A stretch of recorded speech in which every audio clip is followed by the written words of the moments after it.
अस्सलाम वालेकुम my dear students, कैसे हैं आप। मैं आपका बायोलॉजी टीचर मोहम्मद शुएब अख्तर। हम लोग डिस्कस कर रहे थे class 11 biology chapter 3 cells and subcellular organelles. और आज के जो हमारा नेक्स्ट टॉपिक है दैट इज़ अबाउट राइबोसोम्स। अब राइबोसोम क्या है, मैं आपके सामने एक छोटा सा क्वेश्चन रखता हूँ कि हमारा जो सेल है उसका 50% जो ड्राई वेट है दैट कंसिस्ट ऑफ प्रोटीन। किसके ऊपर कंसिस्ट कर रहा है? प्रोटीन। अब इतनी अमाउंट में प्रोटीन बनाने के लिए जो सेल के पास मशीनरी है दैट इज राइबोसोम। इसका क्या नाम है? राइबोसोम।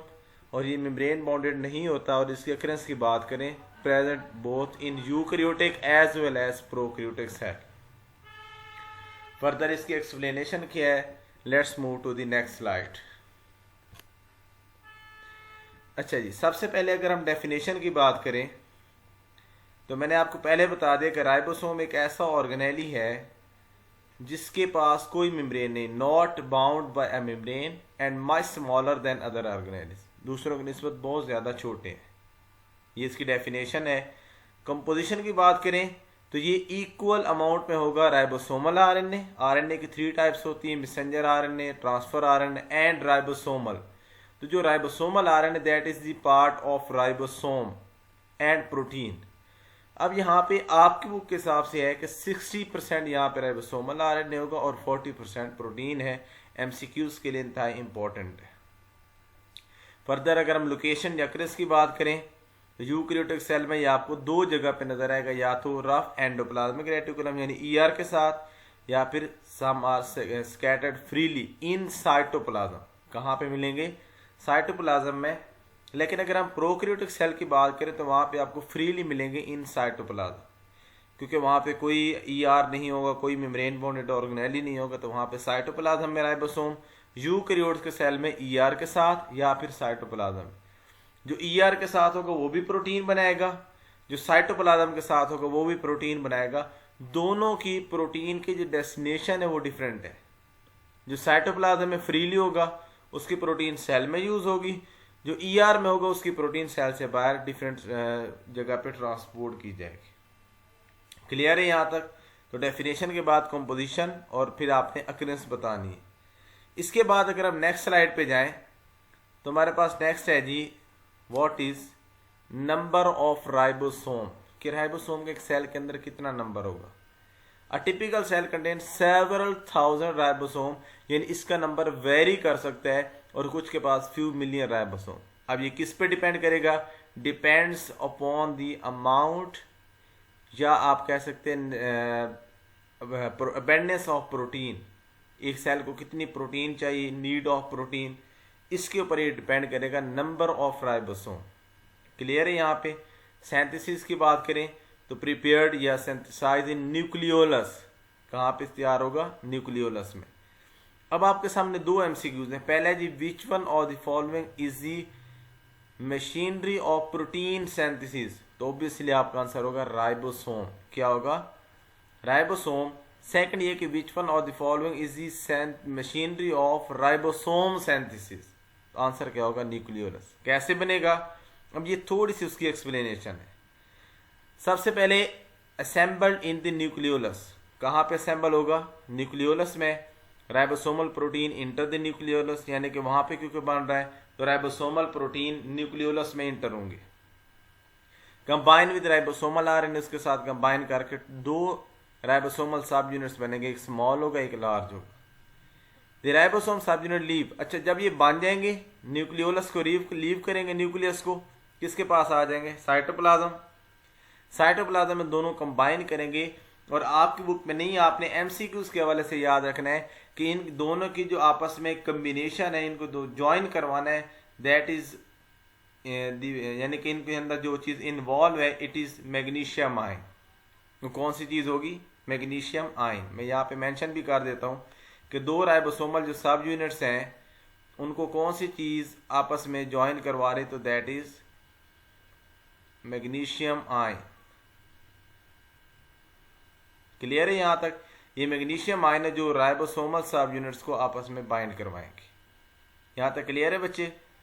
अच्छा जी, इसके बाद अगर हम आगे चलें तो दोनों सब यूनिट्स कंबाइन हुए, इनको मैग्नीशियम आयन ने कंबाइन करवाया, इन्होंने प्रोटीन बनाई, और जब प्रोटीन बन जाएंगे दोनों सेपरेट हो जाएंगे। क्लियर है यहाँ तक? तो न्यूक्लियोलस में प्रोटीन इंटर होगी न्यूक्लियस में बाय न्यूक्लियर पोर्स, वहाँ पे राइबोसोमल आरएनए और प्रोटीन मिलेंगे, और वहाँ पे क्या होगा, राइबोसोमल यूनिट्स बनेंगे। ये दोनों न्यूक्लियोलस को लीव करेंगे, न्यूक्लियस को लीव करेंगे, साइटोप्लाज्म में आएंगे, वहाँ पे या ईआर के साथ अटैच होंगे या साइटोप्लाज्म में, वहाँ पे फ्रीली ये क्या करेंगे, प्रोटीन की सिंथेसिस। यहाँ तक क्लियर है बेटे? इसके बाद अगर नेक्स्ट बात करें कि हाउ राइबोसोम वर्क, सबसे पहले अगर आप डायग्राम में देखें तो मैंने अभी आपको एक मैकेनिज्म बताया कि राइबोसोम यहाँ से न्यूक्लियस से बाहर जाएंगे और सेल के अंदर काम करेंगे, साइटोप्लाज्म। अब ये काम कैसे करेंगे? ये राइबोसोम है और ये मैसेंजर आरएनए, डीएनए एक कॉपी बनाएगा in the form of messenger RNA, वो न्यूक्लियस को न्यूक्लियर पोर्स के जरिए बाहर जाएगी कॉपी साइटोप्लाज्म में। किसके पास? साइटोप्लाज्म। वहाँ पे राइबोसोमल यूनिट्स के साथ कंबाइन करेगी। ट्रांसफर आरएनए आप देख रहे हैं, ये अटैच होगा और वहाँ पे जो मैसेज होगा उसको डी कोड करेगा, मैसेज को रीड करके वहाँ पे अमाइनो एसिड लेके आएगा, और अमाइनो एसिड जब आपस में मिल जाएंगे तो प्रोटीन की फॉर्म में ऐसे सेपरेट हो जाएंगे।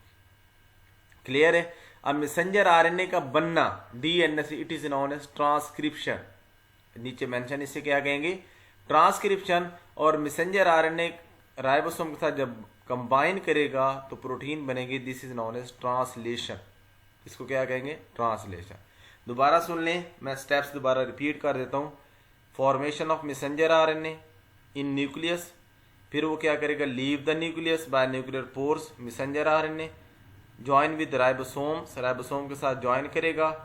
Transfer RNA move towards messenger RNA, transfer RNA decode the message and carry amino acid from cytoplasm and join them, उनको ज्वाइन करेगा, और जैसे वो ज्वाइन होंगे तो क्या बन जाएगी, सिंथेसिस ऑफ प्रोटीन। तो protein synthesis require the assistance of two other kinds of RNA molecules. Messenger RNA provide करेगा instruction, transfer RNA amino acid को लाएगा, और one of the chain of amino acid has been synthesized, the ribosome release, ribosome उसको छोड़ देगा, बाहर चली जाएगी, वो सेल के अंदर फिर प्रोटीन के फॉर्म में फर्दर वो चेन ट्रांसफॉर्म होगी और प्रोटीन बनेगी। क्लियर है यहाँ तक? इसके बाद नेक्स्ट है राइबोसोमल सब यूनिट्स। अच्छा, दोनों सेल में डिफरेंट है। अगर हम यूकेरियोट्स की बात करें तो एटीएस है कंप्लीट राइबोसोम, यानी उसको जब स्वेटबर्ग सेडिमेंटेशन मेथड के थ्रू सेपरेट करते हैं तो वो एटीएस वैल्यू प्रोवाइड करते हैं। लेकिन प्रोकैरियोटिक 70s, ये कंप्लीट राइबोसोम है। लेकिन जब सेपरेट दोनों यूनिट्स यूकेरियोट्स के डालते हैं सेडिमेंटेशन मेथड के लिए सेंट्रीफ्यूग मशीन में, तो लार्जर 60s और स्मॉलर 40s, लेकिन वहीं पे प्रोकैरियोट्स का लार्जर 50s और स्मॉलर 30s। यानी राइबोसोमल जो यूनिट्स हैं या राइबोसोम है वो प्रोकैरियोट्स का स्मॉलर होगा देन यूकेरियोटिक्स है। क्लियर है? यहाँ पे वो हम डेंसिटी की बेस पे जब सेंट्रीफ्यूग मशीन को रोटेट करते हैं, घुमाते हैं, तो उसमें ये यूनिट सेपरेट हो जाते हैं, उसमें ये वैल्यूज आती हैं। तो यूकेरियोटिक सेल का राइबोसोम लार्जर होगा। क्लियर है? ये कंप्लीट राइबोसोम है और ये उसके सेपरेट यूनिट्स हैं, ये smaller one, this is larger one. यहाँ पे प्रोकैरियोट्स में complete ribosome, this is larger सब unit, this is smaller one. Clear है यहाँ तक? इसके बाद लोकेशन हमने पहले भी पढ़ ली है, लेकिन कुछ आपकी बुक में एक्स्ट्रा चीज़ें मेंशन है।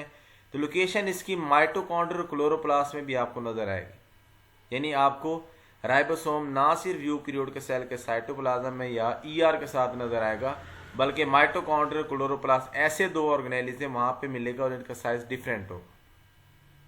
और जब माइटोकॉन्ड्रिया और क्लोरोप्लास्ट के राइबोसोम को चेक किया गया तो उनका ज्यादा जो सिमिलरिटी है साइज के वो प्रोकैरियोट्स के साथ। इसका मतलब एवोल्यूशन प्रोकैरियोट से हुई। क्लियर है यहाँ तक? इसके बाद डेस्टिनेशन ऑफ प्रोटीन, मैंने आपको पहले बता दिया कि राइबोसोम दो प्रोटीन बनाए, एक ईआर वाला, एक साइटोप्लाज्म वाला। अगर तो प्रोटीन बनेगी फ्री राइबोसोम से तो वो साइटोसोल में या transported toward nucleus, mitochondria, peroxisome cell के अंदर ही यूज होगी। लेकिन अगर वही राइबोसोम जो ईआर के साथ है अगर प्रोटीन बनाएगा वो पहले जाएगी गोल्जी के पास, वहां पे मॉडिफिकेशन होगी, पैक होगी लाइसोसोम की फॉर्म में या बाहर सेक्रेटरी वेसिकल या इंजाइम, यानी कि जो सेल से बाहर जाएंगे यूज होने के लिए, ये वो प्रोटीन होगी जो राइबोसोम ईआर वाला तैयार करे। क्लियर है यहाँ तक? इसके बाद हमारे पास स्वेडबर्ग वैल्यू है जी। स्वेडबर्ग वैल्यू ही है कि ये कोई एडिटिव वैल्यू नहीं है, इसको आपने जमा नहीं करना, जस्ट दो सब यूनिट्स हैं। आपने जैसे इनको यानी कि साइंटिफिक मशीन या सेडिमेंटेशन मेथड के थ्रू सेपरेट किया on the basis of size and shape rather than molecular weight. Size and shape की बेस पे जब आप इनको सेपरेट करते हैं तो आपके पास एक वैल्यू आती है, और ये साइंटिस्ट का नाम तो स्वेडबर्ग, जिसने सबसे पहले सेपरेट ये वैल्यू निकाली थी। क्लियर है यहाँ तक? इसके बाद ये थोड़ी सी समरी है राइबोसोम्स की। सबसे पहले आपने डेफिनेशन मेंशन करनी है, यही वाली डेफिनेशन लिख लें जो मैंने अभी बताई वो लिख लें। अकरेंस यूकैरियोट्स की, प्रोकैरियोट्स की, कंपोजिशन यहाँ पे आप करेंगे, डायग्राम विद यूनिट्स और उनके अंदर कितनी वैल्यू वो प्रोवाइड करें प्रोकैरियोट्स यूकैरियोट्स में सारा, और लास्ट पे आप फंक्शंस ये काफ़ी मेंशन है, आप इन्हीं को अच्छे तरीके से भी याद कर सकते हैं।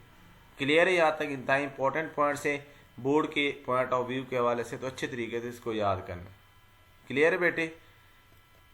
अच्छा जी, इसके बाद एक एमसीक्यूज है कि अगर आपको समझ आई तो आप इसका आंसर करेंगे। What is the primary function of ribosome? DNA replication, lipid synthesis, protein, cellular respiration. तो इसका आंसर क्या होगा? Protein synthesis. Ribosome are consider ribo nucleoprotein.